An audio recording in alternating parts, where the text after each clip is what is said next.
পণ্ডিচেরি ভ্রমণের দুই প্রধান আকর্ষণ হলো অরবিন্দ আশ্রম ও অরোভিল। আজকের ভিডিওতে প্রথমে আমরা যাব অরবিন্দ আশ্রম এবং তারপরে যাব অরোভিল।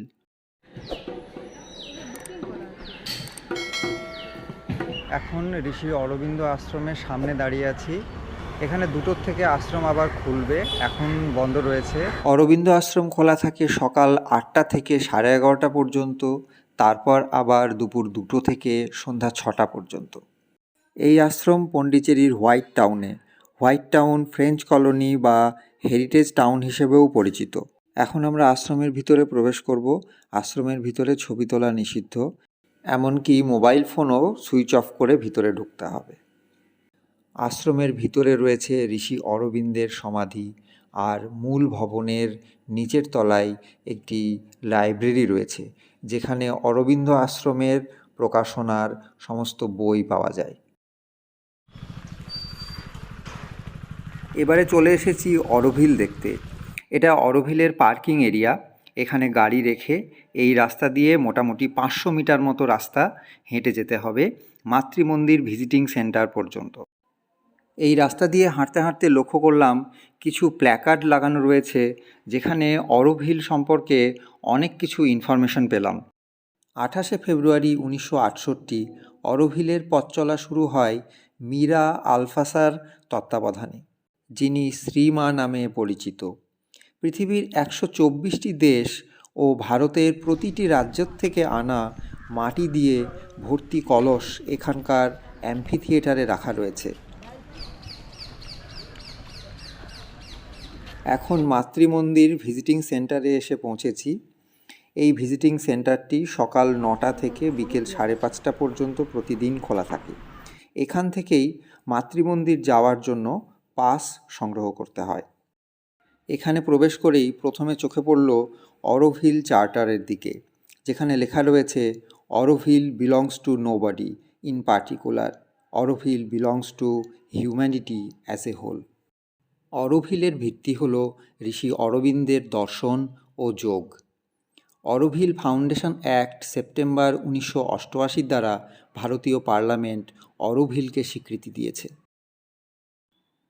ভিজিটিং সেন্টার থেকে বেরিয়ে সামনে যে টেন্টটি দেখা যাচ্ছে, সেখান থেকে মাতৃমন্দির ভিউ পয়েন্টে যাওয়ার জন্য পাস সংগ্রহ করতে হবে।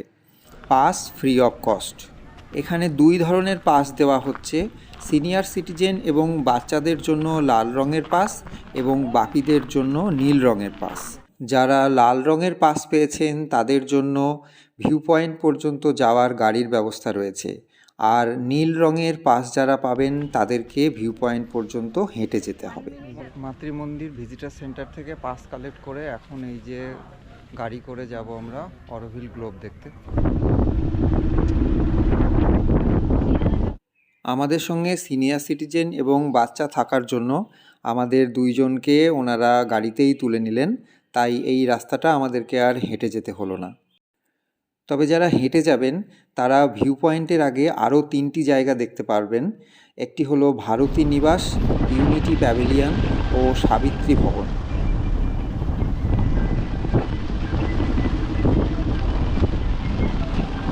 এখান থেকে আরও কিছুটা এগিয়ে গেলেই পড়বে মাতৃমন্দির ভিউ পয়েন্ট। এই বিশালাকার বট গাছের সামনের যে মাঠটি রয়েছে সেটি হলো এই শাটল কারগুলির ড্রপ ও পিক আপ পয়েন্ট। এই লাল মাটির রাস্তা দিয়ে হেঁটে যেতে যেতে শান্তিনিকেতনের কথা মনে পড়ে গেল। অনেক দিন বাদে এইরকম লাল মাটির রাস্তা দিয়ে হেঁটে যাচ্ছি।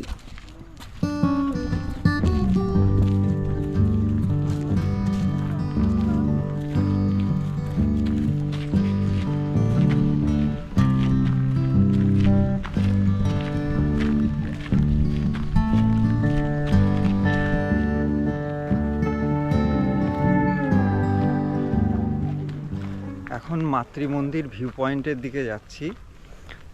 মাতৃমন্দির ভিজিটিং সেন্টার থেকে view point nearly 2 kilometre, 1.5 kilometre গাড়ির ব্যবস্থা আছে, আর 500 মিটারের মতো রাস্তা হেঁটে ভিউ পয়েন্ট পর্যন্ত যেতে হবে।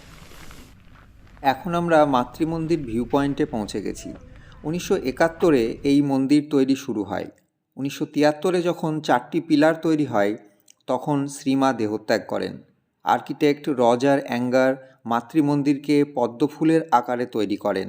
12টি পাপড়ি দিয়ে ঘেরা একটি বিশাল গোলকের আকারে তৈরি এই মন্দির।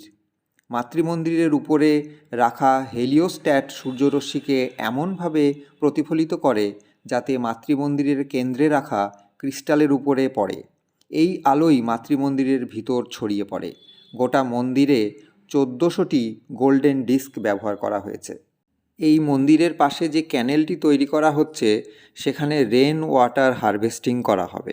অরোভ হিলে সাস্টেনেবল ডেভেলপমেন্টের উপরে বিশেষভাবে জোর দেওয়া হয়েছে।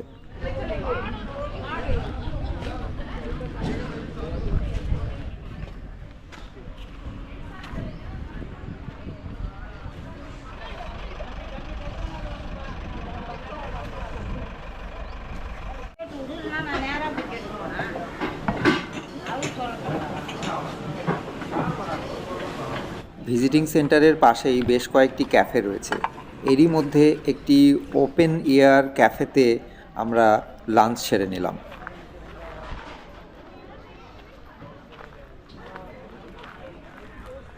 এবার আমরা যাচ্ছি অরোভ হিল বুটিকে। এখানকার সমস্ত সামগ্রী অরোভ হিলের বাসিন্দারাই তৈরি করেন। এখানকার দোকানগুলির মধ্যে অন্যতম হলো জামা কাপড়, জুয়েলারি, বই, ঘর সাজাবার জিনিসপত্র।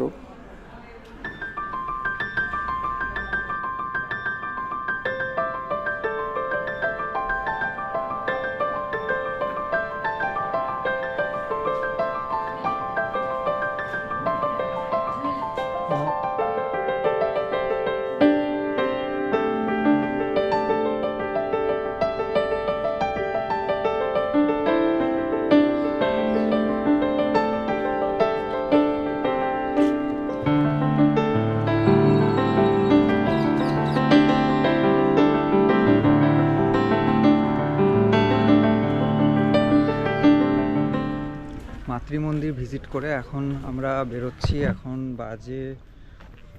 এখন বাজে 12টা 30। আমরা 10:30টার সময় এখানে এসেছিলাম, প্রায় 2 ঘন্টা লাগলো। এখন আমরা এসেছি মানাকুলা মন্দিরে। এই মন্দিরটি অরবিন্দ আশ্রমের একদম পাশেই। আজকে যে জায়গাগুলি ঘুরে দেখলাম সেগুলি এইভাবে সাজিয়ে নিলে বেড়ানোটাই খুব ভালো হবে। প্রথমে চলে যান অরোভ হিল এবং তারপরে সেখান থেকে ফিরে আসুন হোয়াইট টাউনে এবং দেখে নিন অরবিন্দ আশ্রম, এবং তার পাশেই হচ্ছে মানাকুলা মন্দির। এর মধ্যেই হয় অরোভ হিলে বা হোয়াইট টাউনে এসে কোনো ক্যাফেতে লাঞ্চ সেরে নিন এবং বিকেলবেলাটা প্রমেনাড বিচে বা রক বিচে কাটিয়ে দিন। প্যারাডাইস বিচ ও ম্যানগ্রোভ ফরেস্ট বোটিং সম্পর্কে জানতে হলে ডেসক্রিপশনে থাকা ভিডিও লিঙ্কগুলি দেখতে পারেন।